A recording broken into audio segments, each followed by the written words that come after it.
Ledaig Rioja, Ledaig Rioja, Ledaig Rioja, Ledaig Rioja, Ledaig Rioja. Perfect! While it's not the easiest for me to pronounce, it's definitely an easy one to talk about. Welcome back, I'm Jeff. This is the whiskey. Let's crack on. Jeff Whisker. It's the Ledaig Sinclair Series Rioja. It's a peated, non-age statement whiskey from Tobermory Distillery. If you grew up in the 90s, early 2000s, you may recognise Tobermory from the strange kids TV show Balamory. There's been a murder. This is part of the Sinclair series. However, doing a quick little online search, this seems to be the only one. So maybe there's more coming. Maybe there'll be like a range of non-age statement finishes. However, can't see any others yet. It is a Rioja finish, and I know wine cask finishing is a bit love it or hate it for a lot of people. There's a famous chap in the whiskey community, great guy, Peated. He absolutely loves a wine finish. Other people, not so much. For me personally, I like a red wine finished whiskey. But back to this bottle, let's dive in on the experience. Firstly, just look at the colour. It's fantastic and it's pinky. I am pinky. It's natural colour. Of course it would, why would you mess with that? And it is non-chill filtered. It's great that it says it there on the label. The bottle design is brilliantly simple. It's just got the one label which has the majority of the information that you need. It's shelf friendly, which is always a plus. The cork itself is stunning and it's got a beautiful engraving on it. Also, I like to keep the boxes because I love all things branding and packaging and marketing and the devil's work. I think I've chucked this one away. However, hopefully I took a photo and it just resembles the beautiful pink colour of this liquid. It ties in with a wonderful ship design. For the wider experience of this bottle, there's not a lot online. The Tobermory website is pretty pants. There's not a lot of information. The marketing as a whole doesn't do this bottle justice. However, it does get to a point where a bottle's so good, word of mouth will market it, and losers like me will probably jump onto YouTube, think they know what they're talking about and create a video. The final test in the experience is to give a little slappity slap. Let's see how it goes. God, solid. Solid as a rock. Either way, let's crack on with the nose.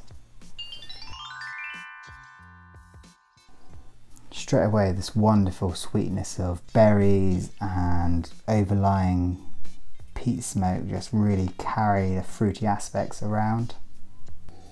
Maybe I've just gone a bit too heavy in the glass, but I got that notes of, have you ever had cheap red wine?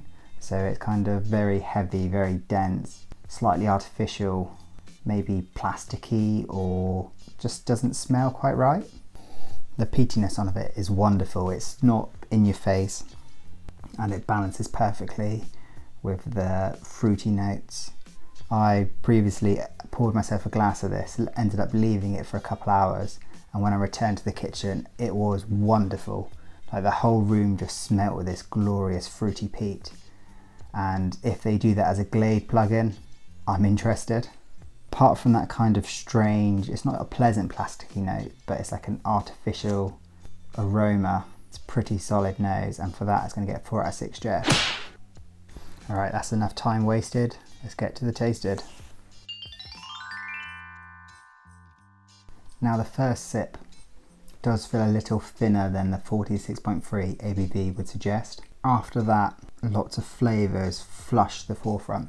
Now I don't know my cakes. However, if you had a heavily marzipan cake, which for some reason you put in the grill, which you hadn't cleaned after doing a fry up, that's what this would smell like. Burning almond marzipan, dirty meat drippings, sooty, ashy, just wonderful. Going back, it's definitely more, there's more jamming in there. There is this slightly briny note. I don't know if salted jam's a thing, but if it was, that's what this whiskey is. Yeah, it does become more chewy, and like when you swallow, That finish just fires up. It's like embers lighting up in your throat.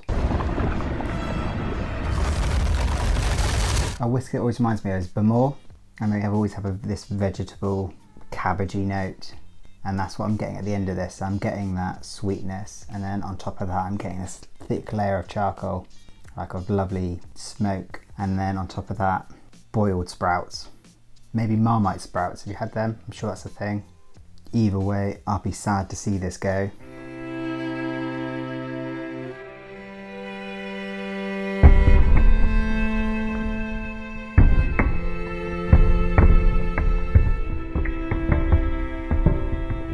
And while it's not perfect, it's pretty damn good. So it's going to be getting 5 out of 6 Jeffs on the taste.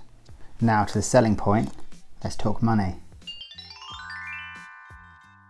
I picked this up at £28 and it tends to sit around between 32, 34, 35 and I also saw £38. If we base it on the £33, it's fantastic. It really is solid. I know some people don't like the fact it's a non-age statement, but for me that is not an issue. Maybe it's slightly young and the peat really reacts well with the younger spirit that's in here. And it's just a fantastic whiskey, and for that price I personally would have to give it 6 out of 6 Jeffs. So in total, this whiskey gonna get 19 out of 24 Jeffs. So very solid score for a very solid whiskey. So that's enough of me. If you've enjoyed my, once again, horrendous notes and waffle, give this video a like. If you've hated it, a dislike. And if you really want to put a smile on my face and support me, and so that little number jumps up a little higher, subscribe to my channel. And thank you to everyone who already has and comments and likes and encourages me on this silly rabbiting on that I do. On that note, all the best and cheers to the next one.